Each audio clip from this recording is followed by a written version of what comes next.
dream I know deep up my feelings for you. Now, my wonderful people, don't bring another matter. One con yanuna. Now, as Ighodalo, the PDP governorship candidate, don't conclude in mind, say, if it work for the people of Edo State to come the state from poverty, to move them to the state where people get, where everybody gets. Hey, my food be small matter. But my people, before I go proceed with this matter, I go like welcome on to my wonderful channel, Reality Jesus, as we're giving a back-to-back update and information as it hot. So if today is your first time to join our wonderful channel, I beg may you like, subscribe, and share.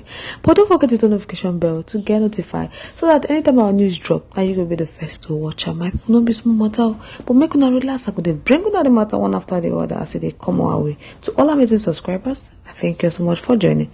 So my people, may we dive into the main story. Dr. Asuen Ighodalo, the PDP candidate, don't come out con clear in mind. Say if you work for the people of Edo State to combat Edo State from poverty, to remove them to states where people get, where everybody gets. Now so a relaxed Asuen Ighodalo, the People Democratic Party candidate for Edo State governorship election, tell BBC News. Some people put Asuen Ighodalo as one of the contenders for the election where they happen for Edo State on September 21st. My people, Asuen Ighodalo also serve for the board of several Ubonge companies. So inside the exclusive interview with BBC before the election, Asuen Ighodalo talk about in plan, dreams and reason for deciding to leave the corporate world to try for the race of who go be Edo State next governor.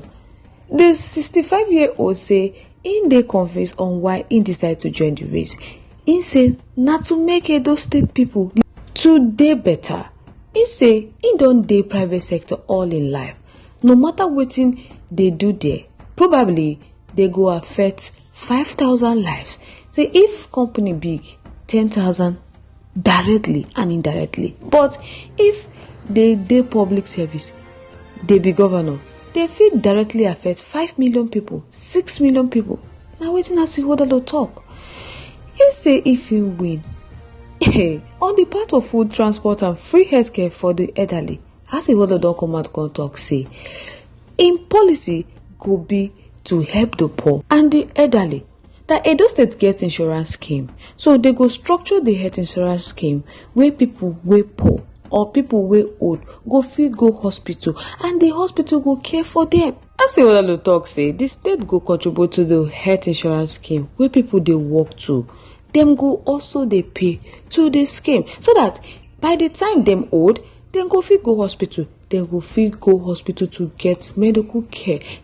But for people wey poor, the state and the contribution of other people to the scheme go help hospital to fit take care of them. So they go give money to the people wey poor, but it go dey conditional. That money now for them to go use and start trade. Do something so that after like 2-3 months, then go begin take care of themselves. On the part of food security, the PDP candidate say in go focus on where on the agricultural sector. Say they go develop the agriculture so that food go dey where. Also security, because people no fit go farm. Cost of food high, as food no plenty as it be before. So if they make sure say they fit bring cost of food down for their state, many people go fit see food chop. Ighodalo also promised to maintain free bus for some route for Edo State, and he say people wey old we don't pass 70 years go fit travel for free. My people, no only end there. When they ask and say they know say him be board chairman, say how him take cope when he be board chairman. He say he no dey strength to see candidate dey yab each other for Nigeria in the building up to election in order to score points. So when the leader of the All Progressive Congress and former governor of Edo State, Asuen, tackle Ighodalo recently, he no too come as surprise, but now waiting in say now him make people pay attention small as in the yab the PDP candidate. Say he know they electable and he know the fit speak in language.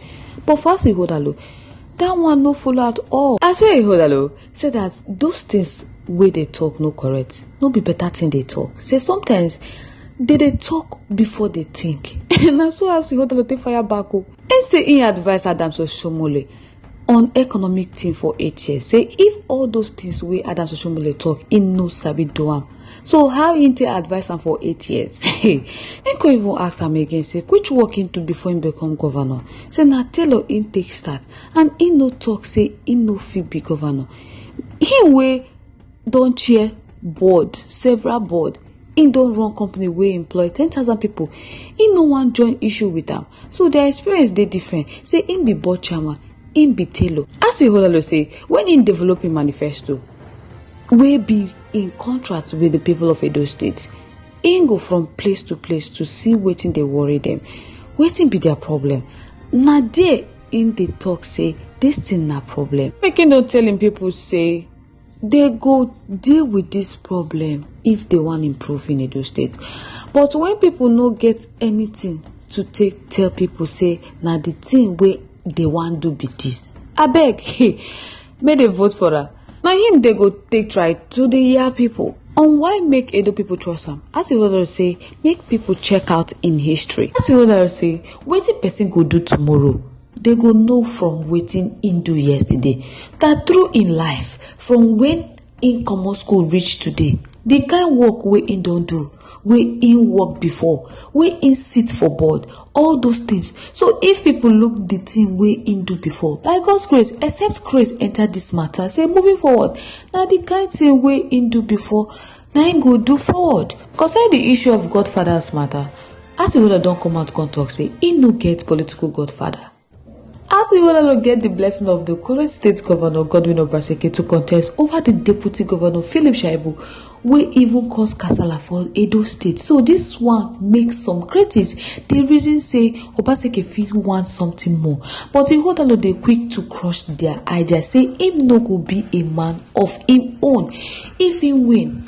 You say even in private sector, as people dey grow, they get mentor, people wey go dey guide them, people wey go say you wan grow. For you to grow, you must be hardworking. So you must do this, read this kind book, go this kind school, so you go get mentor. So if they talk about people wey dey mentor people, they guide them, it's not a bad thing to have a mentor. But no be say you go get person wey go dey tell you say go here, go there, do this, do that. I say how the thing want to work? So on the first 3 things wey him go do if Edo people vote am and him win, him say the first thing na security, because if they get am right, every other thing go dey easy to do. The other thing be say, look the thing wey fit create job for Edo State, so they go look like agriculture, small scale industry. Another thing wey go help create job na electricity, so they go look that one, and they go tackle the matter if him win.